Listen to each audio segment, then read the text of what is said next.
हमारी सभ्यता में यह भी मान्यता है कि नव भवन में जब प्रवेश होता है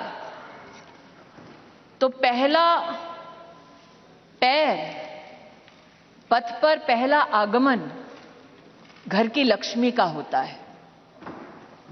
कई समाज के वर्गों में भवन के बाहर घर की लक्ष्मी अपने हाथ की अमिट छाप छोड़ती है और कई परिवारों में पैरों के नीचे आलता लगाकर बेटियों का सबसे पहला कदम ऐसे भवनों में रखा जाता है।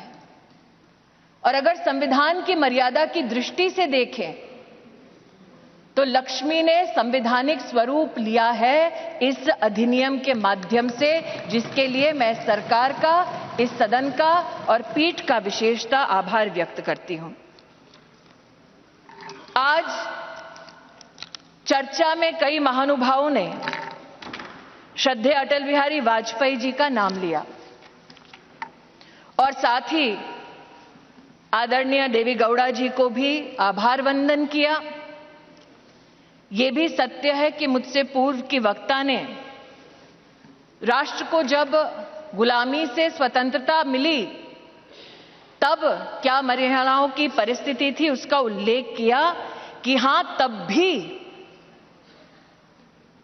जब देश आजाद हुआ तब भी कई प्रदेशों की साधारण परिवारों की महिलाओं ने कहा कि हमारा संवैधानिक अधिकार आरक्षित करें, लेकिन तब साधारण परिवारों की वो महिलाएं जिन्होंने राष्ट्र को आजाद करने में अपनी भूमिका निभाई, जो दूरदर्शी थी, जानती थी कि साधारण वंचित समाजों की महिलाओं को अगर मौका अनोखे ढंग से संविधान की मर्यादा में ना दिया गया तो शायद आगामी वर्षों में महिलाओं के लिए एक चुनौती बन जाएगा।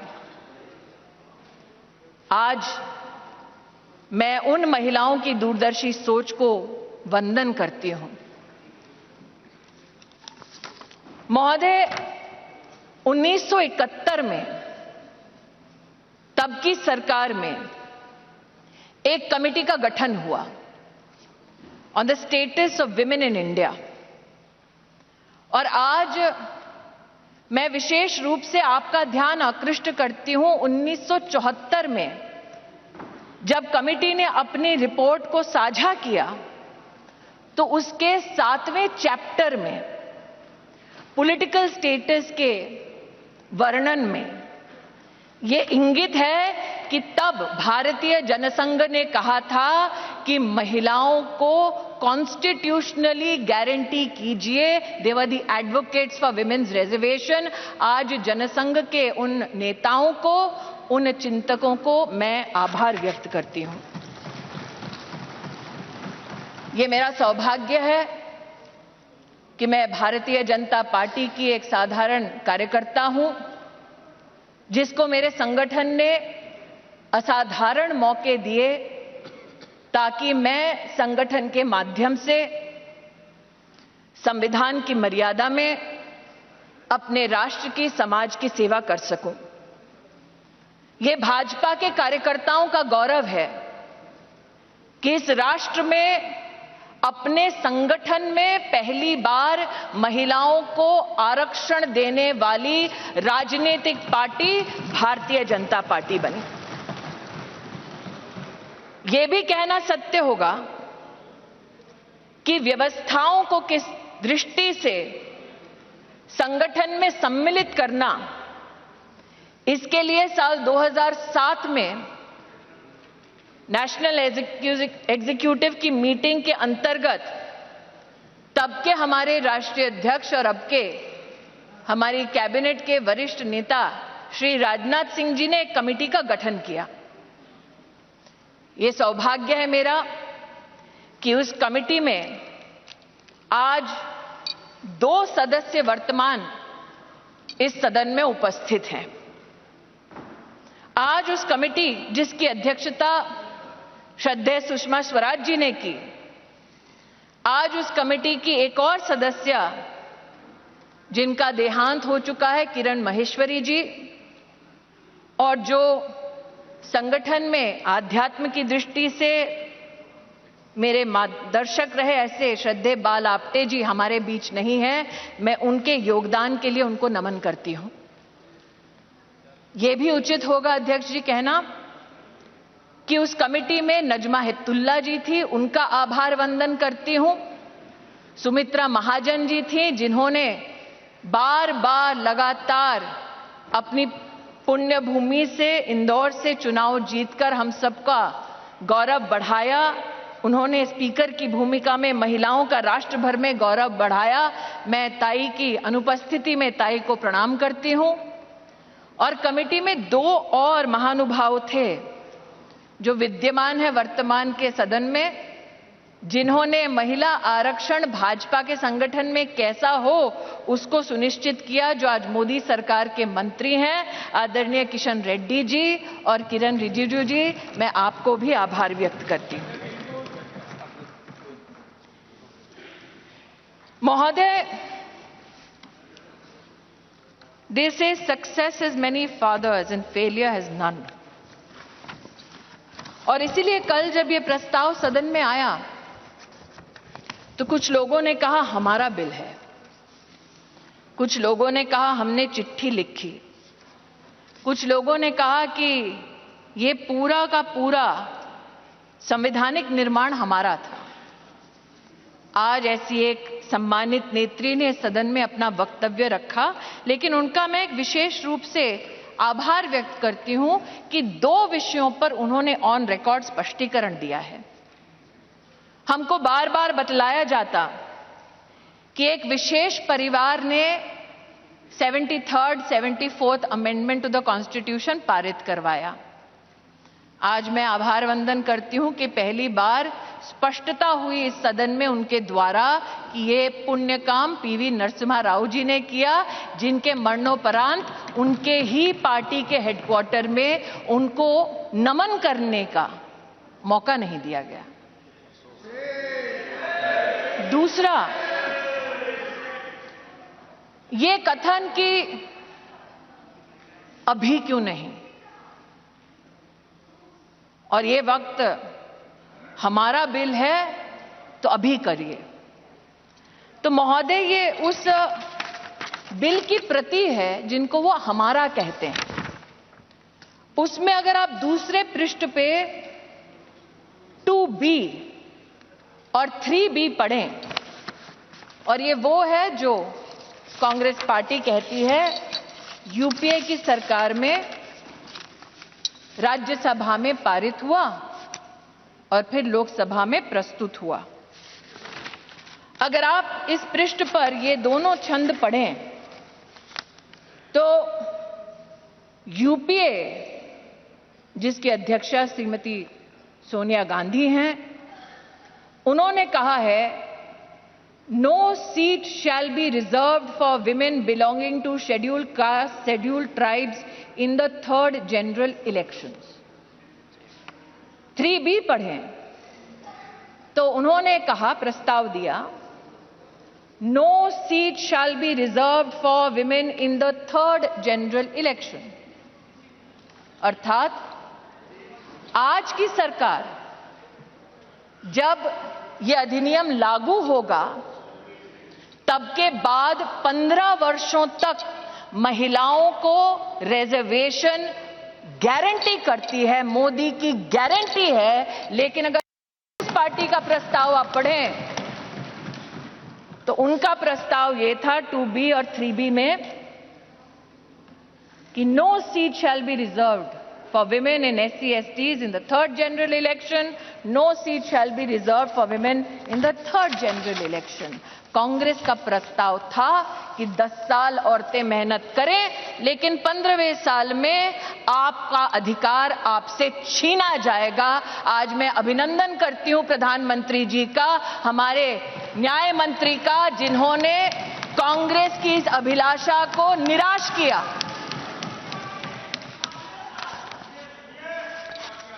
फिर इनका ये वक्तव्य कि आप अभी क्यों नहीं कराते। महोदय, हम जानते हैं कि संविधान को छिन्न भिन्न करना ये कांग्रेस की पुरानी आदत है, लेकिन आज अगर आप इसी गरिमामय संविधान के अनुच्छेद 82 को पढ़ें, 82 ये किताब नहीं है, संविधान का मेरे हाथों में, तो आपके लिए किताब होगी, हमारे लिए पूजनीय है, संविधान है ये।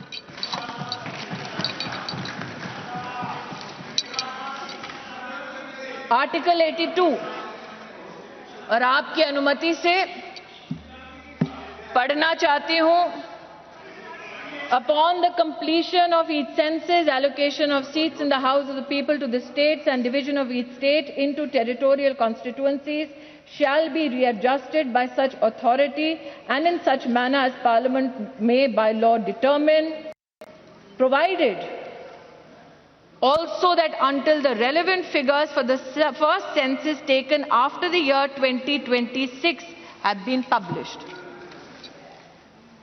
तो क्या ये विपक्ष के नेताओं का मत है कि जो संवैधानिक प्रक्रिया इंगित है संविधान में, उसकी अवहेलना हो?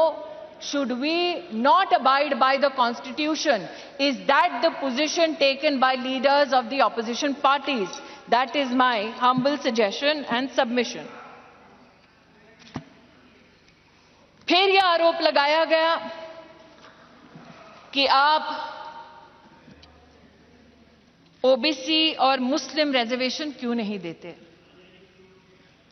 मुझसे ज्यादा अनुभवी लोग जो वर्तमान में बिना माइक के और पीठ की परमिशन के दांत चबा चबा कर बोल रहे हैं,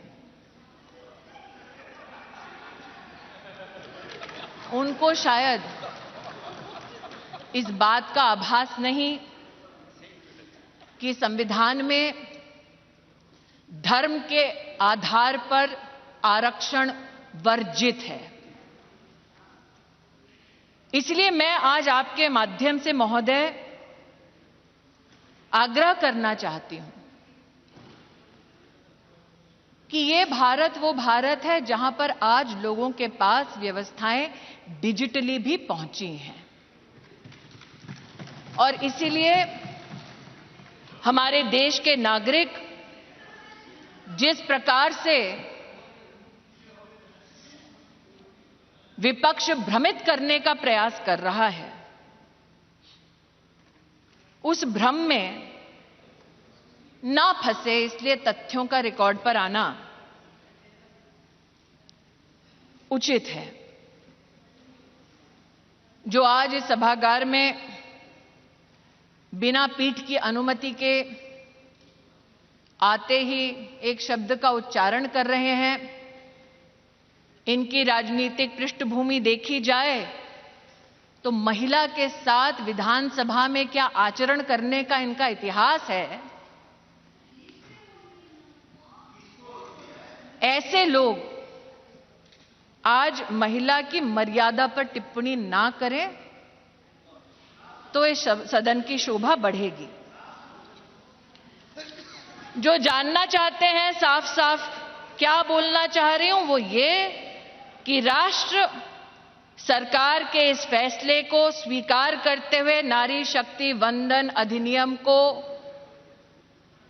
समर्थन देती है। राष्ट्र की महिलाओं के संवैधानिक सशक्तिकरण में अगर विपक्ष रोड़ा ना बने तो हम कृतज्ञ होंगे। महोदय, आज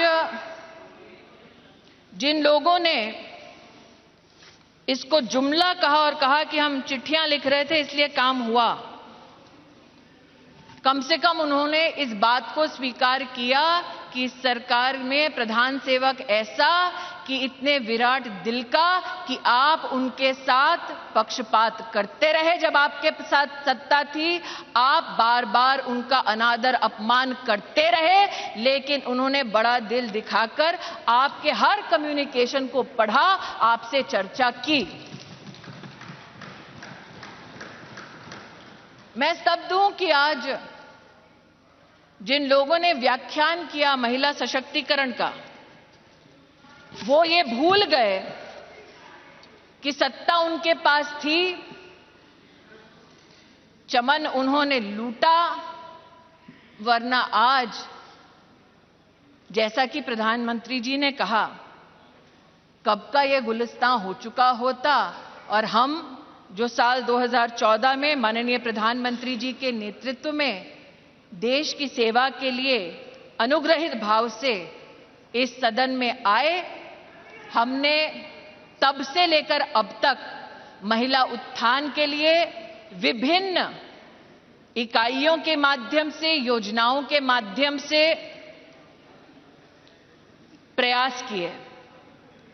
इस सदन में महिलाओं के लिए टॉयलेट्स बनाने की बात हुई, इस सदन में महिला को किस प्रकार से घर दिलवाया उसकी बात हुई, लेकिन महिला सशक्तिकरण माननीय प्रधानमंत्री जी के लिए एकमात्र टर्म से संबंधित, योजना से संबंधित संकल्प नहीं।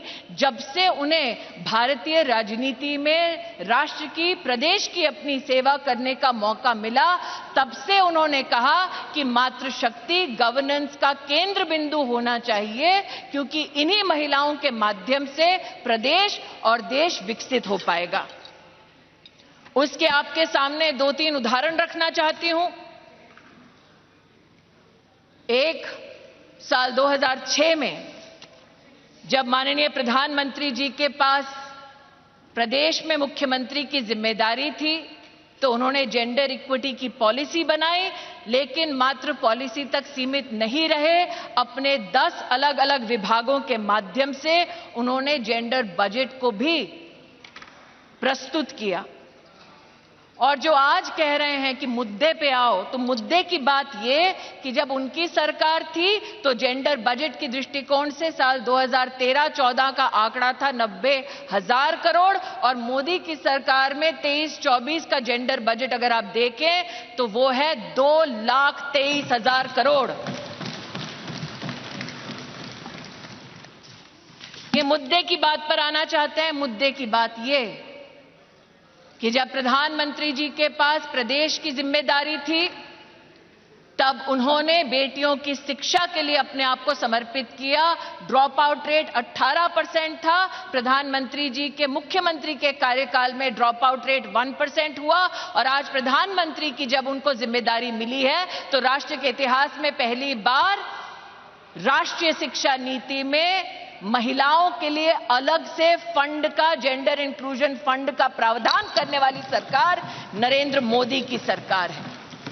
ये कहते हैं मुद्दे पर आओ, तो मुद्दा ये कि जब प्रधानमंत्री जी के पास प्रदेश की जिम्मेदारी थी, तो उन्होंने ई ममता एक कार्यक्रम शुरू किया, ताकि गर्भवती माताएं, बच्चे उसके माध्यम से, सरकारी व्यवस्था से उनका बेनिफिट ट्रैक हो सके, कौन वंचित है उस तक हम पहुंच सके। और आज नरेंद्र मोदी जब देश के प्रधानमंत्री हैं, तो राष्ट्र के इतिहास में पहली बार पोषण ट्रैकर के माध्यम से देश के 7.5 करोड़ बच्चे और 2.5 करोड़ महिलाओं को पोषण अभियान के माध्यम से डिजिटली सेवा पहुंचाई जाती है। ये कहते हैं मुद्दे की बात पर आओ, तो मुद्दा ये कि जब प्रधानमंत्री जी के पास प्रदेश की जिम्मेदारी थी, तो उन्होंने मां वात्सल्य योजना की शुरुआत की, जहां महिलाओं को लगभग 1.5 लाख रुपए के माध्यम से, जिनकी एनुअल इनकम थी, उनको 4 लाख से ज्यादा की मेडिकल ट्रीटमेंट सरकारी व्यवस्थाओं में देने का काम नरेंद्र मोदी जी ने किया। और आज आयुष्मान भारत योजना के चलते 10 करोड़ गरीब परिवार, 10 करोड़ गरीब महिलाओं को सुविधा, 24,000 से ज्यादा अस्पतालों में, 1,60,000 से ज्यादा स्वास्थ्य केंद्रों में सेवा देने वाली सरकार मोदी की सरकार है, भाजपा की सरकार है। इसलिए जो कहते हैं कि महिला सशक्तिकरण मात्र आज एक चुनावी मुद्दा है, उनसे कहना चाहती हूं, नरता का आदर्श तपस्या के भीतर पलता है, देता वही प्रकाश आग में जो अभित जलता है। आपने नरेंद्र मोदी जी पर कई आक्षेप किए, राष्ट्र के नवनिर्माण में, चाहे वो मेक इन इंडिया हो, चाहे वो धारा 370 को हटाने की बात हो, हर विषय पर, जीएसटी पर भी न सिर्फ व्यवधान किया, बल्कि व्यवधान के बाद जब इस सदन ने उन कानूनों को पारित किया तो आप एक्सटर्नल ऑर्गेनाइजेशंस के माध्यम से कोर्ट में चुनौती देते गए, कोर्ट में भी हारे, पीपल्स कोर्ट में भी हारे। इस बार लोग कहते हैं कि 27 साल नहीं, अगर आप जनसंघ की पृष्ठभूमि देखें तो 1974 से हम प्रमाणित कर सकते हैं कि हमारी आइडियोलॉजी ने, हमारे ऑर्गेनाइजेशन ने बार बार कहा कि आप संवैधानिक ढांचे की मर्यादा में महिला का आरक्षण गारंटी करें। मोदी आज इस अधिनियम के माध्यम से महिलाओं को जो वंचित है वो अधिकार गारंटी कर रही हैं, और इसीलिए पूरे सदन से विनम्र आग्रह है कि एक साइंटिफिक पद्धति से संविधान का संरक्षण करते हुए जो प्रस्ताव सरकार लेकर आई है, वाकई में अगर आपकी रुचि महिला को पॉलिटिकली सशक्त करने की है तो आप इस अधिनियम का समर्थन करें। अंत में कुछ लोगों ने अपने वक्तव्यों में यह भी कहा कि आप रैंकिंग देख लीजिए। मैं उस पर एक स्पष्टीकरण देना चाहती हूं महोदय।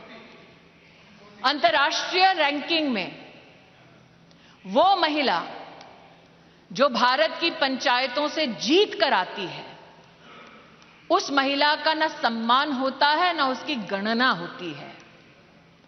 अंतर्राष्ट्रीय रैंकिंग्स में वो महिला जो विधानसभा या विधान परिषद में चुनकर आती है, उस महिला की भी गणना नहीं होती, उसकी भी गिनती नहीं होती।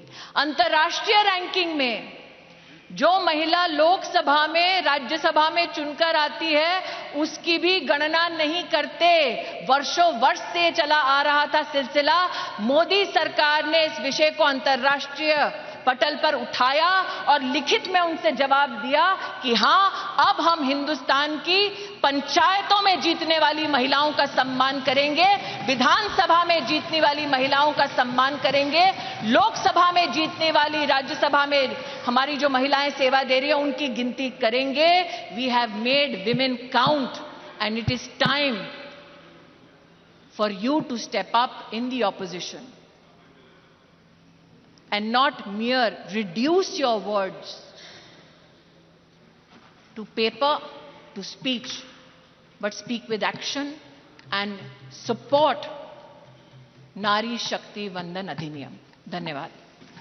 Thank you.